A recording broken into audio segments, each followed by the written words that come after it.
What is up, ladies and gentlemen? This is Rita CL, your Catholic girl on the radio from at The Word with Rita. So if you have any questions and you want to contact me, you should go on Instagram, Facebook, Twitter, whatever, and go search for at The Word with Rita. All right, so today we're talking about our episode is titled, He Called Me and I Could Not Say No. And I couldn't say no. That's the title of our podcast. It's God's calling. Is God calling you? What is He calling you to do? And so forth. So to start off, whenever anyone says, what is God calling you to do? Or is God calling you? I don't know about you, but I automatically used to assume that it's about religious life. Generally speaking, I think for most of us, when we hear, especially if you've been around Catholic circles for a while, if someone says, is God calling you? You automatically kind of think, nun or priest.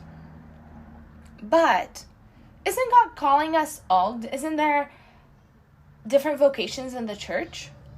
And shouldn't we, consider that God calling us somewhere else is also a calling? So here's a little story. About a year or so ago, I said this sentence to someone. He called me and I couldn't say no. And really, let me tell you that never in my life did I actually think that these words would come out of my mouth. But they did. See, the problem was that I had always heard nuns say it, and since this is not my calling, I never thought I would be able to say it either.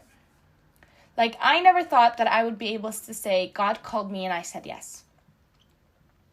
But I said it smoothly without even thinking about it. When asked, I said it, and I wouldn't change that. And I said it in the smallest thing, like it wasn't even a thought into it. He just said, he called me and I said I couldn't say no. So I always struggled with the idea that my yes to God is enough. Like, is my yes as a lay person or someone who's seeking the vocation of marriage, is my yes enough? Or did He ask for more and I said no? Did I turn God down? Those are always questions that always popped into my head. And I don't know about you, but really, we gotta tend to okay, am I building walls between God and I, and there's something going on? Well, I'm here to tell you today that your yes is enough. And if that is your struggle, sometimes God is calling you to a religious life, and that's great.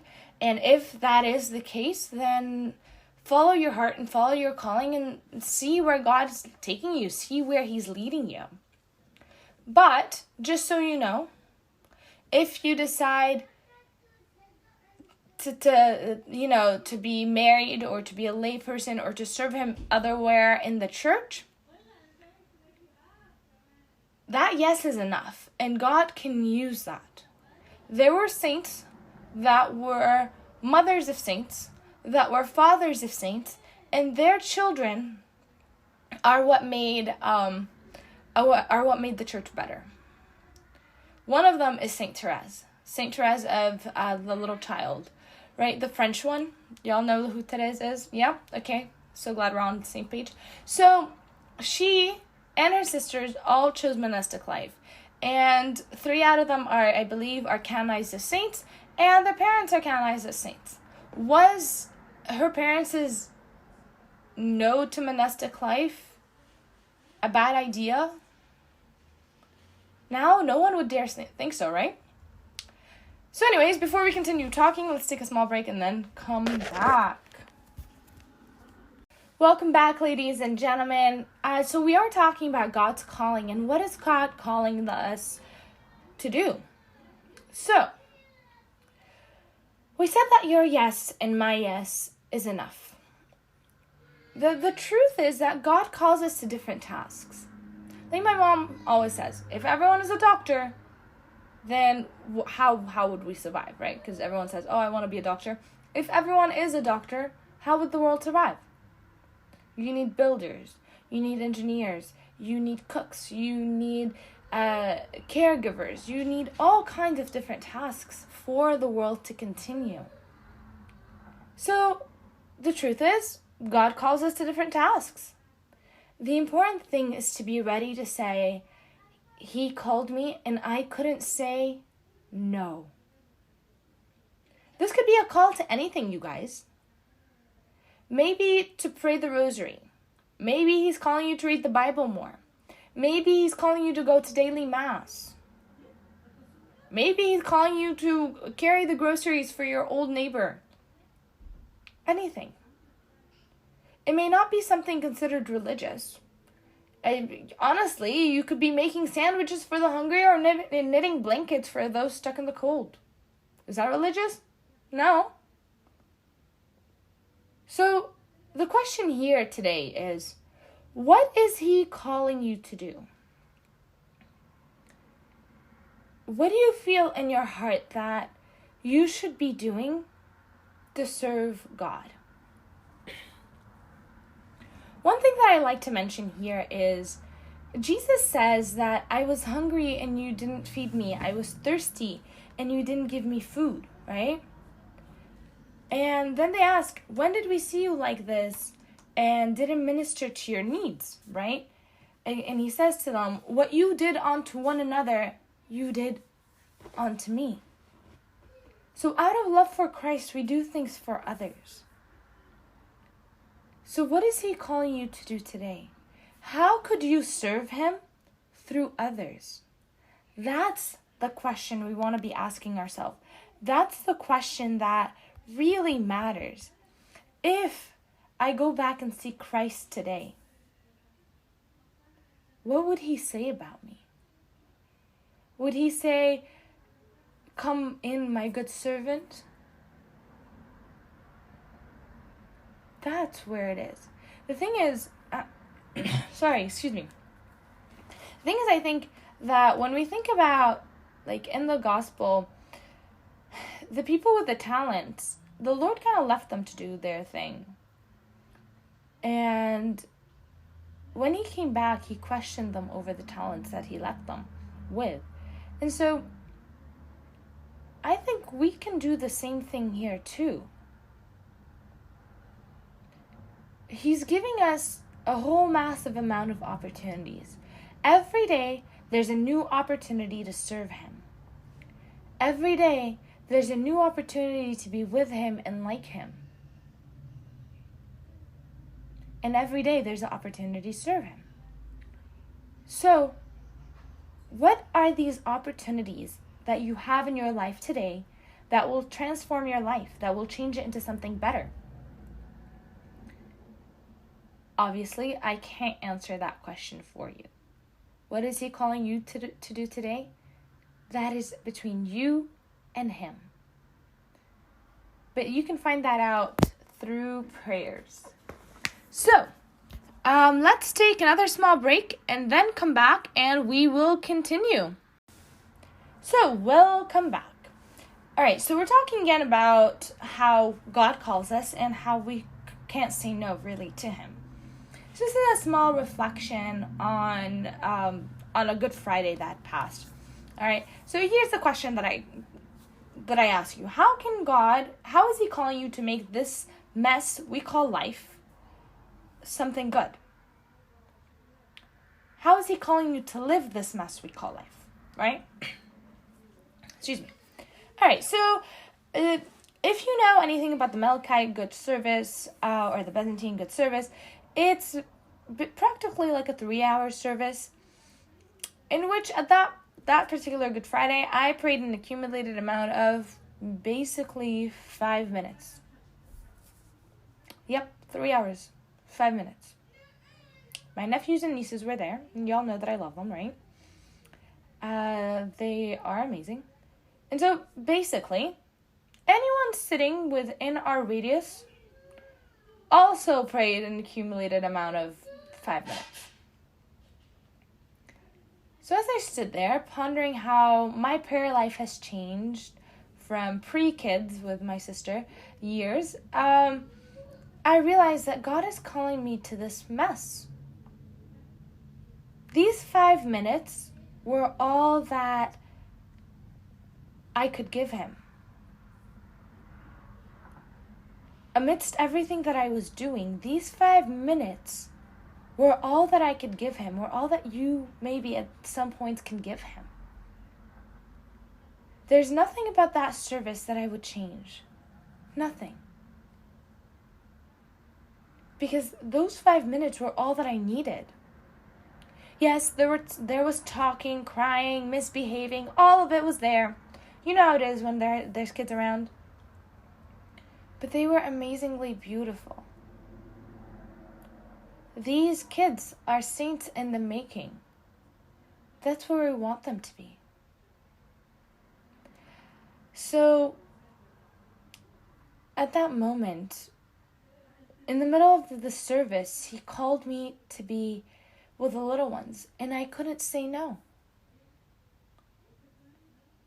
That was my calling at that moment. So, in your life today, there is a mess. I don't know what it is. I don't know how it looks like. You do. In the middle of the mess, give him 5 minutes and then take care of the rest. Sometimes there are days where just good morning, Jesus is enough. One thing that I love is I went to the concert not too long ago. And everyone was kind of like just bombarding over the singer. Like they were tripping over him. And I couldn't help but think of like, if they knew who Jesus was, then they wouldn't be doing this here. But then I thought of something else. Then I went to church and I thought of something else. Follow my thought process. At one point, Jesus went up to the mountain then to pray. And then people followed him.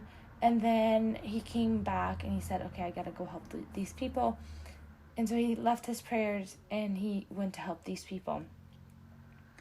And they were crowds, obviously. And I couldn't help but think of that image of that singer and people bombarding him. And I imagine that's what happened with Jesus. They all wanted to be healed. And so they came to him. And each one tugging at a different part of his robe.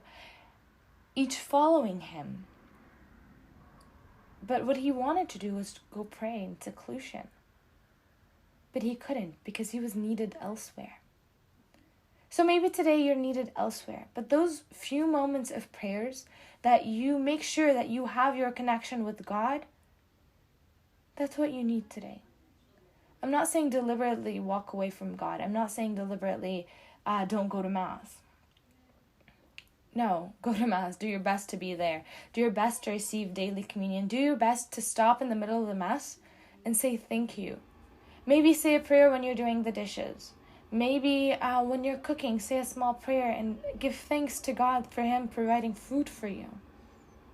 Maybe when you see your loved ones, just say thank you, Jesus, for keeping them safe. You know, like little things. Include him in the little things of the mess you call life. And then you can see his calling for you. Then it will make sense. And then you could say, he called me and I couldn't say no.